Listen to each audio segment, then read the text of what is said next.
अस्सलाम वालेकुम everyone, I am Som Baloch and I hope you all are doing well. आज की वीडियो बहुत शॉर्ट और बिल्कुल टू द पॉइंट होने वाली है। क्वेश्चन हमारे पास बहुत प्यारा था कि अगर एक स्टूडेंट है वो बिगनर है और उसे कौन से स्टैक पर जंप करना चाहिए। देखो अब स्टैक है क्या, स्टैक बेसिकली हमारे पास तीन चीज़ों का ना कम्बिनेशन होता है, एक फ्रंट एंड, एक बैक एंड और एक डेटाबेस। अगर आपके पास ये तीनों चीज़ें हैं तो इसका मतलब आप एक फुल स्टैक डेवलपर हो। सिर्फ फ्रंट एंड कर लेने को फ्रंट एंड डेवलपर कहेंगे, सिर्फ बैक एंड कर लेने को बैक एंड डेवलपर कहेंगे और जो दो चीज़ें इकट्ठी करता है विद डेटाबेस तो उसे हम कहते हैं कि ये एक फुल स्टैक डेवलपर है। अब एक फुल स्टैक डेवलपर क्या कुछ है, क्या कुछ वो करता है, इसके बारे में देखते हैं। और कौन सा स्टैक जो बिल्कुल आप कहते हो कि मैं बिगनर हूँ और मैं सीखना चाहता हूँ, तो कौन सा स्टैक मेरे लिए बेस्ट रहेगा।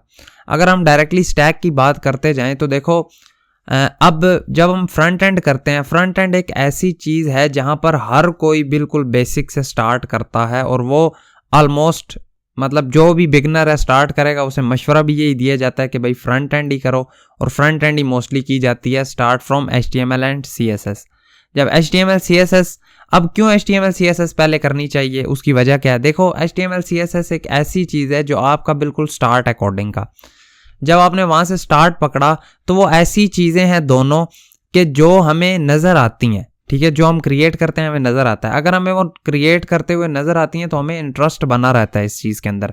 लेकिन अगर हमें नज़र नहीं आएंगी तो फिर हमारा इंटरेस्ट नहीं बनेगा, जो कि इशू है। मतलब अगर सिर्फ हमें कंसोल चीज़ें नज़र आएँ तो हमें ऐसा मज़ा नहीं आएगा चीज़ें सीखने में, इसलिए हम HTML CSS करते हैं।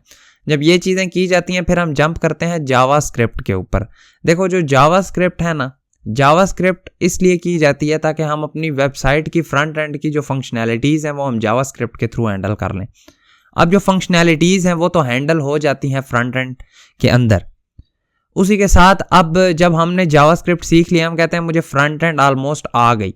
फिर ये चीज़ें सीखने के बाद हम डिसाइड करते हैं कि मुझे किस फ्रेमवर्क वाली साइड पर फ्रेमवर्क तो फ्रंट एंड के लिए आ गया, सिर्फ मुझे किस स्टैक की साइड जाना चाहिए, फिर हम डिसाइड करते हैं। जब हम HTML CSS जावास्क्रिप्ट कर लेते हैं, ये तो बिल्कुल बेसिक्स हैं, हर कोई करता ही करता है। अब जब हम जावास्क्रिप्ट कर चुके हैं तो यहाँ पर मेरा मशवरा होगा कि MERN स्टैक जो है वो आपके लिए बहुत ज़्यादा easy to understand, easy to learn होने वाली है। उसका रीज़न क्या है, किस तरह वो ईजी होगी। देखो हमने क्या किया, फ्रंट एंड के लिए जावास्क्रिप्ट की, ठीक है, HTML CSS जावास्क्रिप्ट की, जो बिल्कुल बेसिक नीड है वेब डेवलपमेंट के लिए। जब हमने HTML CSS जावास्क्रिप्ट कर ली तो अब मैं आपको कहता हूं कि यार देखो जावास्क्रिप्ट तो आप कर चुके हो, आप फ्रंट एंड के अंदर रिएक्ट कर लो खामोशी से, जो कि एक फ्रेमवर्क है, ठीक है। फ्रंट एंड के लिए फ्रेमवर्क नहीं, बेसिकली तो लाइब्रेरी है, लेकिन इसका इस्तेमाल इसी तरह ही है जिस तरह फ्रेमवर्क का होता है।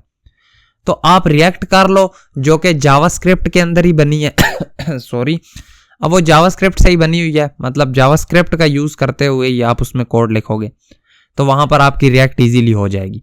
फिर इसी तरह मैं कहता हूं अब आपने फ्रंट एंड तो कर ली, अब बैक एंड की तरफ आपने आना है, तो ऐसा करो खामोशी से Node.js कर लो।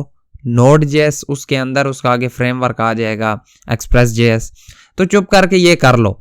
अब ये क्यों कर लो, ये मैं क्यों कहता हूँ, इसलिए क्योंकि Node.js Express.js ये जो हैं ये भी हमारे पास जावास्क्रिप्ट के थ्रू ही होंगे। मतलब इसमें भी जो कोडिंग आप करने वाले हो वो जावास्क्रिप्ट ही होने वाली है। तो मतलब अगर आप जावास्क्रिप्ट करते हो तो आपके लिए MERN स्टैक सीखना बहुत ज़्यादा आसान है। रीज़न यही है कि रिएक्ट हो गई, नोड हो गई, एक्सप्रेस हो गई, MongoDB भी बहुत ईजी डेटाबेस है as compare to other databases. उसके अंदर हमें क्वेरीज उनके अंदर याद करनी पड़ती हैं, इसके अंदर वो कंसेप्ट नहीं है।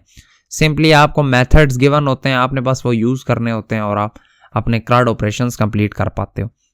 लेकिन अब बेनिफिट तो यही है, आपने जावास्क्रिप्ट की हुई, आपके लिए Node.js करना आसान, आपके लिए Express.js करना आसान, आपके लिए रिएक्ट करना आसान। मतलब ये हैं ही, देखो Node.js, Express.js, React.js, ठीक है, ये सारे हैं ही JS के ही आगे एक्सटेंशंस हैं, जिसके लिए मैं कहता हूं कि अगर आप MERN स्टैक सीखते हो तो वो आपके लिए बहुत ज़्यादा आसान है। अब थोड़ा सा इस चीज़ को भी देख लेते हैं कि हमें पूरा फुल स्टैक करने की ही क्या ज़रूरत है। हम सिर्फ फ्रंट एंड डेवलपर के लिए भी जा सकते हैं, हम सिर्फ बैक एंड डेवलपर के लिए भी जा सकते हैं, फुल स्टैक की ही क्यों ज़रूरत है। देखो फुल स्टैक डेवलपमेंट करना बेटर है एज कंपेयर टू सिर्फ फ्रंट एंड या बैक एंड। इसकी रीज़न यही है कि देखो जब कंपनीज़ के अंदर हमने इन करना है तो ज़्यादातर कंपनीज़ की रिक्वायरमेंट यही है कि भाई बंदे को फुल स्टैक आनी चाहिए, क्योंकि सिर्फ एक साइड का काम करने वाला बंदा कंपनीज़ को इतना नहीं चाहिए होता। मतलब आप अगर सिर्फ फ्रंट एंड या बैक एंड कोई एक भी करके जाते हो तो आपको कंपनी भी ये रिकमेंड करेगी कि आप साथ बैक एंड का भी सीख लो। अगर आप फ्रंट एंड के हो या आप बैक एंड के हो तो आपको कहेगी फ्रंट एंड भी सीख लो, क्योंकि मोस्ट ऑफ द केसेस जो प्रोजेक्ट्स वगैरह कंपनीज के अंदर किए जा रहे होते हैं वहाँ पर बैक एंड हो। अगर आप बैक एंड के हो तो फ्रंट एंड आपसे करवाई जाएगी, फिर भी अगर आप फ्रंट एंड के हो तो बैक एंड फिर भी करवाई जाएगी। अगर नहीं आती होंगी तो वो कहेंगे कि सीखो इन चीज़ों को और फिर करो।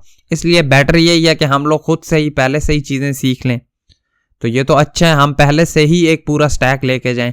हाँ, अगर कल कला को वो कहते हैं कि ये नहीं हमने तो jQuery फ्रंट एंड में करनी थी, तो फिर अगर वो सीखनी पड़ी तो वो भी हम कोशिश करेंगे कि हम सीख लें।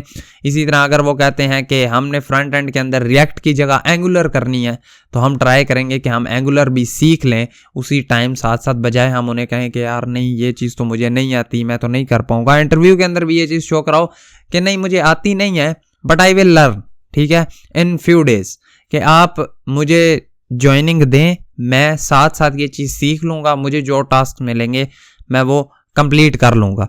तो कुछ इस तरह का अगर हम अपना माइंड सेट लेके चलेंगे तो हम चीज़ों को साथ साथ सीखते भी जाएंगे। ईजीएस्ट स्टैक की भी हमें जो इन्फॉर्मेशन चाहिए थी वो भी मिल गई। बाकी यही छोटी सी वीडियो थी, आई होप सो आपके लिए ये हेल्पफुल साबित हुई होगी। अब अगर वीडियो पसंद आई तो वीडियो को लाइक कर देना, चैनल पर नए हो सब्सक्राइब कर देना। मिलेंगे आपसे आपकी नेक्स्ट वीडियो में। Thank you so much and अल्लाह हाफिज़।